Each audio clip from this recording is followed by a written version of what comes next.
So I have a Facebook friend whose life seems perfect. Jadi saya punya teman di Facebook yang hidupnya tampak sempurna. She lives in a gorgeous house, and she has a really rewarding career. Dia tinggal di rumah yang indah dan dia memiliki karir yang sangat bagus. And she and her family go on all these exciting adventures together on the weekends. And I swear that they must take a professional photographer along with them. Dia dan keluarganya pergi melakukan perjalanan bersama-sama di akhir pekan dan aku yakin bahwa mereka harus membawa seorang fotografer profesional bersama mereka. Because no matter where they go or what they do, the whole family just looks beautiful. Karena kemanapun mereka pergi atau apapun yang mereka lakukan, seluruh keluarganya terlihat cantik. And she's always posting about how blessed she is and how grateful she is for the life that she has. And I get the feeling she's not just saying those things for the sake of Facebook, but she truly means it. Dan dia selalu memposting tentang betapa diberkahinya dia dan betapa bersyukurnya dia atas kehidupan yang dimilikinya. Dan saya rasa bahwa dia tidak hanya mengatakan hal itu demi Facebook, tapi dia memang bersungguh-sungguh. How many of you have a friend kinda like that? Berapa banyak dari Anda yang memiliki teman seperti itu? And how many of you kinda don't like that person sometimes? Dan berapa banyak dari Anda yang tidak suka jenis orang seperti itu? We all do this, right? It's hard not to do. But that way of thinking costs us something. And that's what I want to talk to you about today, is what our bad habits cost us. Kita semua melakukan ini bukan sulit untuk tidak melakukannya, tetapi cara berpikir seperti itu merugikan kita. Dan itulah yang ingin saya bicarakan dengan Anda hari ini, yaitu akibat dari kebiasaan buruk kita. Maybe you scroll through your Facebook feed and you think, so what if I roll my eyes? It's just 5 seconds of my time. How could it be hurting me? Mungkin Anda telah menelusuri Facebook Anda dan berpikir bagaimana saya terus men-scroll mata saya dan dalam 5 detik waktuku bagaimana itu bisa menyakiti saya. Well, researchers have found that envying your friends on Facebook actually leads to depression. Dan para peneliti telah menemukannya, iri itu menyebabkan depresi. That's just one of the traps that our minds can set for us. Itu hanyalah salah satu jebakan yang dapat dipasang oleh pikiran kita untuk kita. Have you ever complained about your boss? Or looked at your friends' lives and thought, why do they have all the luck? Apakah Anda pernah mengeluh tentang atasan Anda atau melihat kehidupan teman Anda? Mengapa mereka begitu beruntung? Can't help thinking that way, right? That way of thinking seems small in the moment. In fact, it might even make you feel better in the moment. Cara berpikir seperti itu tampaknya kecil pada saat itu, bahkan itu mungkin membuat Anda merasa lebih baik saat ini. But that way of thinking is eating away at your mental strength. Tetapi cara berpikir seperti itu menggerogoti kekuatan mental Anda. There's 3 kinds of destructive beliefs that make us less effective and rob us of our mental strength. The first one is unhealthy beliefs about ourselves. Ada 3 jenis keyakinan yang merusak keyakinan Anda yang membuat kita kurang efektif dan merampas kekuatan mental kita. Yang pertama adalah keyakinan yang tidak sehat tentang diri kita sendiri. We tend to feel sorry for ourselves. And while it's okay to be sad when something bad happens, self-pity goes beyond that. It's when you start to magnify your misfortune. When you think things like, why do these things always have to happen to me? I shouldn't have to deal with it. Kita cenderung mengasihani diri sendiri dan meskipun itu tidak apa-apa untuk bersedih saat ada sesuatu yang buruk terjadi, Anda mengasihani diri sendiri lebih dari itu. Dan saat itulah Anda mulai memperbesar kemalangan Anda. Ketika Anda memikirkan hal-hal seperti mengapa hal-hal ini selalu harus terjadi kepadaku, seharusnya aku tidak berurusan dengan itu. That way of thinking keeps you stuck, keeps you focused on the problem, keeps you from finding a solution. Cara berpikir seperti itu membuat Anda terjebak, membuat Anda tetap fokus pada masalah, mencegah Anda menemukan solusinya. And even when you can't create a solution, you can always take steps to make your life or somebody else's life better. But you can't do that when you're busy hosting your own pity party.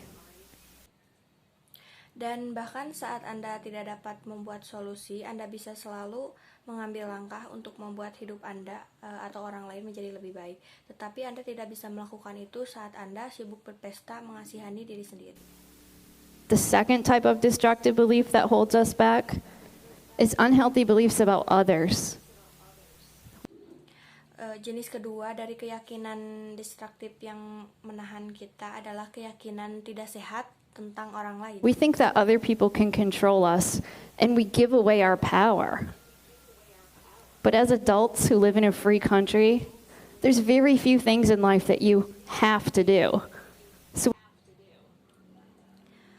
Kita pikir orang lain bisa mengontrol kita dan kita bisa memberikan kekuatan kita, tetapi sebagai orang dewasa yang hidup di negara bebas, hanya ada sedikit hal dalam hidup yang harus Anda lakukan. when you say, I have to work late, you give away your power. Yeah, maybe there'll be consequences if you don't work late, but it's still a choice. Jadi saat Anda berkata, saya harus bekerja lembur, Anda memberikan kekuatan Anda. Ya mungkin akan ada konsekuensi jika Anda tidak bekerja lembur, tapi itu tetap pada pilihan. Or when you say, my mother-in-law drives me crazy, you give away your power.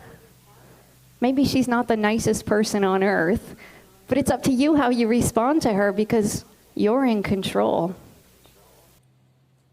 Atau saat Anda berkata, ibu mertua saya membuatku gila, Anda memberikan kekuatan Anda, dan mungkin dia bukan orang yang terbaik di dunia, tetapi terserah Anda bagaimana Anda menyikapinya karena Anda adalah yang memegang kendalinya. The third type of unhealthy belief that holds us back is unhealthy beliefs about the world. Dan jenis ketiga dari kepercayaan tidak sehat yang menahan kita adalah keyakinan tidak sehat tentang dunia. We tend to think that the world owes us something. We think, if I put in enough hard work, then I deserve success. But expecting success to fall into your lap like some sort of cosmic reward will only lead to disappointment. Kita cenderung berpikir bahwa dunia berhutang pada kita. Kita berpikir jika saya bekerja cukup keras, maka saya pantas untuk sukses. Tetapi mengharapkan kesuksesan jatuh ke pangkuan Anda itu seperti semacam hadiah kosmik, hanya akan menyebabkan kekecewaan. But I know it's hard to give up our bad mental habits.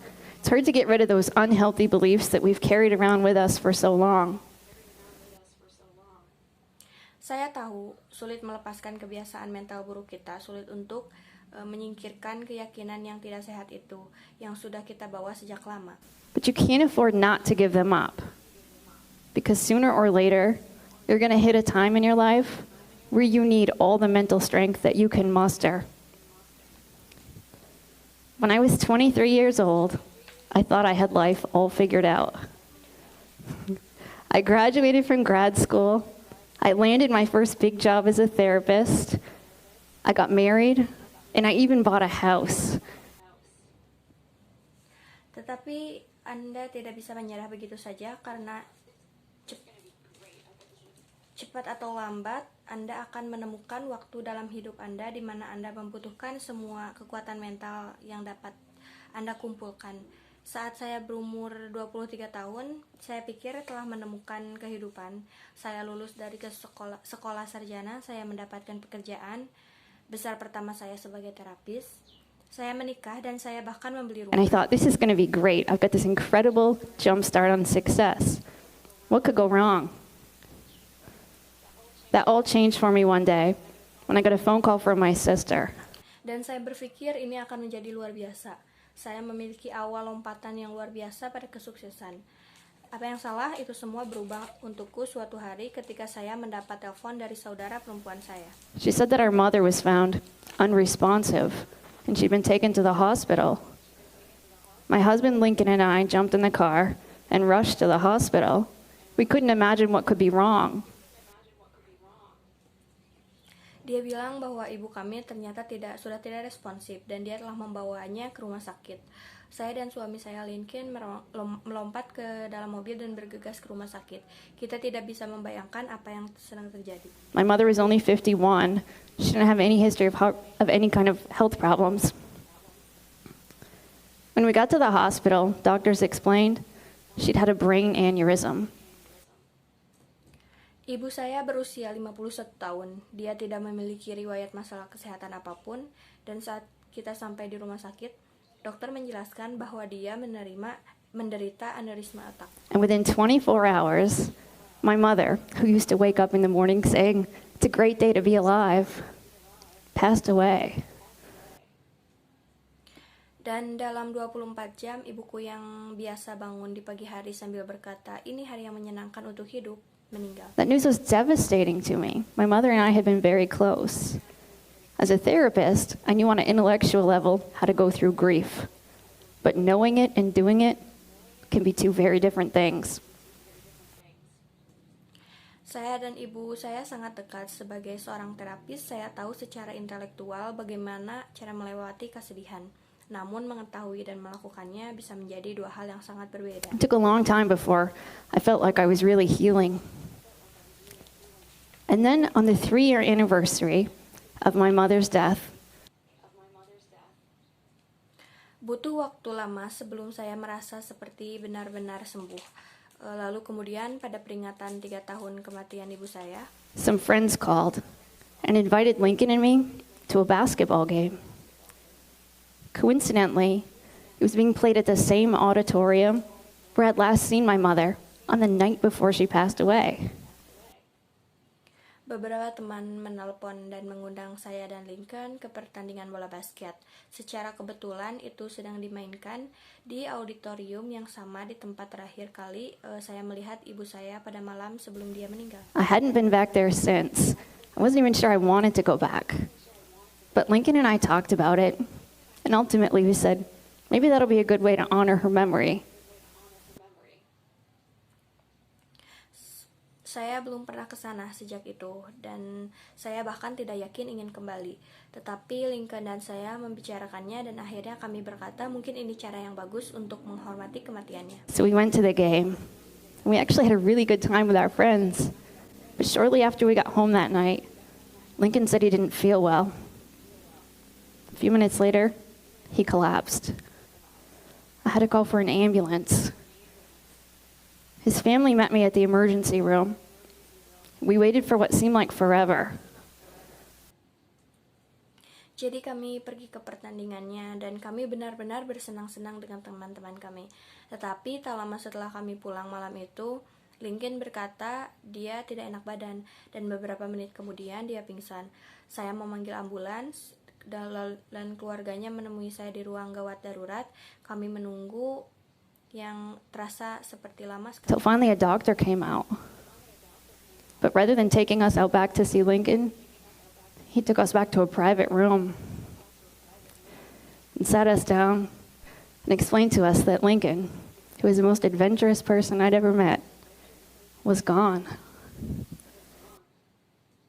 Sampai akhirnya keluar seorang dokter, tetapi bukannya membawa kami untuk melihat Lincoln, dia membawa kami ke ruangan pribadinya dan menyuruh kami duduk, lalu menjelaskan kepada kami bahwa Lincoln, orang yang paling berani yang pernah saya temui, telah pergi.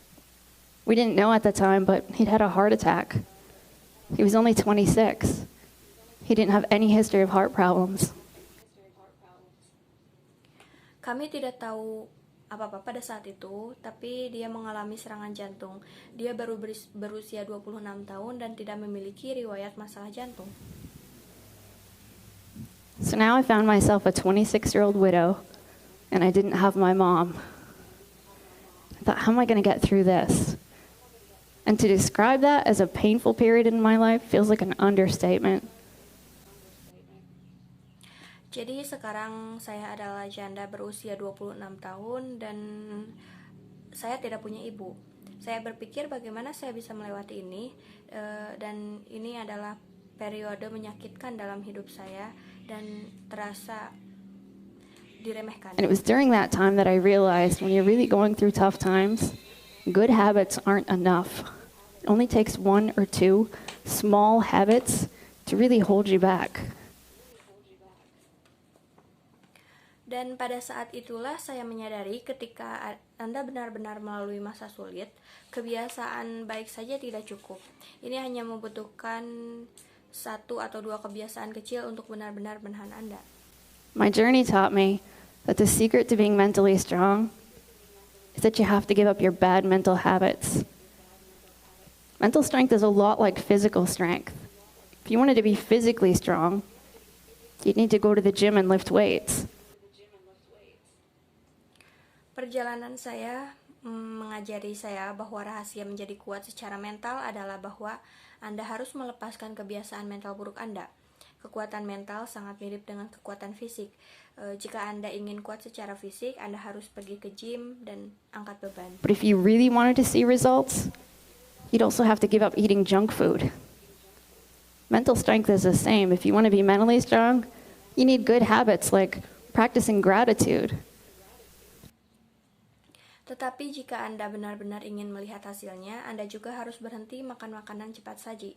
Kekuatan mental juga sama. Jika Anda ingin kuat secara mental, Anda membutuhkan kebiasaan baik seperti mempraktekkan rasa syukur. You also have to give up bad habits like resenting somebody else's success.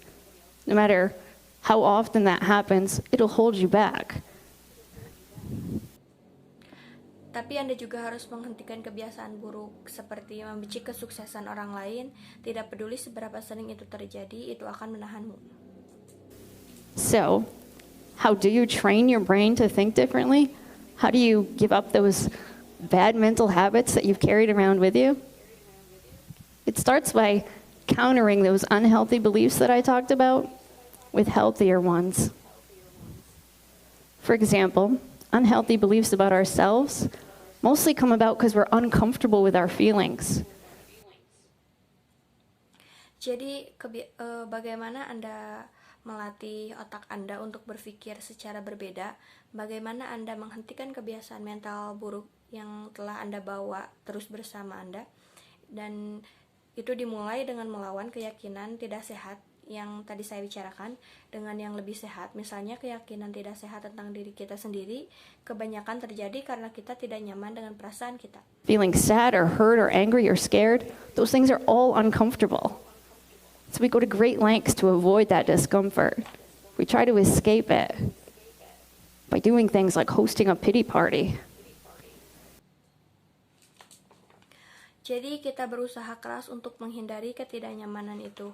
Kita mencoba menghindarinya dengan melakukan hal-hal seperti mengadakan pesta kesedihan. And although that's a temporary distraction, it just prolongs the pain. The only way to get through uncomfortable emotions, the only way to deal with them is that you have to go through them, to let yourself feel sad, and then move on.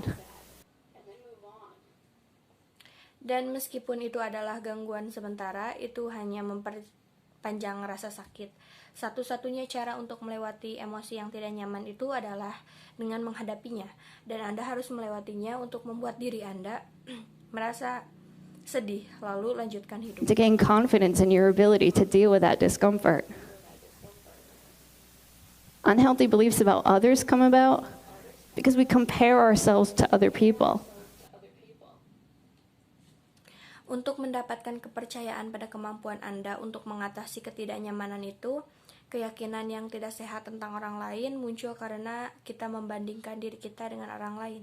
We think that they're either above us or below us, or we think that they can control how we feel or that we can control how they behave, or we blame them for holding us back. Kita pikir mereka berada di atas kita atau di bawah kita, atau kita pikir mereka bisa mengontrol perasaan kita, atau kita bisa mengontrol perilaku mereka, atau kita menyalahkan mereka karena menahan. But really, it's our own choices that do that. You have to accept that you're your own person and other people are separate from you. The only person you should compare yourself to is the person that you were yesterday. Tapi sungguh itu pilihan kita sendiri yang melakukan itu. Anda harus menerima bahwa Anda adalah diri Anda sendiri dan orang lain terpisah dari Anda. Satu-satunya orang yang harus Anda bandingkan dengan diri Anda sendiri adalah diri Anda yang kemarin.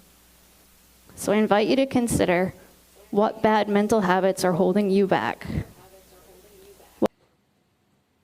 Jadi saya mengundang Anda untuk mempertimbangkan kebiasaan mental buruk apa yang menahan What Anda. unhealthy beliefs are keeping you from being as mentally strong as you could be? And what's one small step that you could take today, right here, right now? Thank you. Jadi saya mengundang Anda untuk mempertimbangkan kebiasaan mental buruk apa yang menahan Anda, keyakinan yang tidak sehat mencegah Anda menjadi kuat apa Anda, dan satu langkah kecil yang Anda ambil hari ini, di sini dan sekarang. Terima kasih.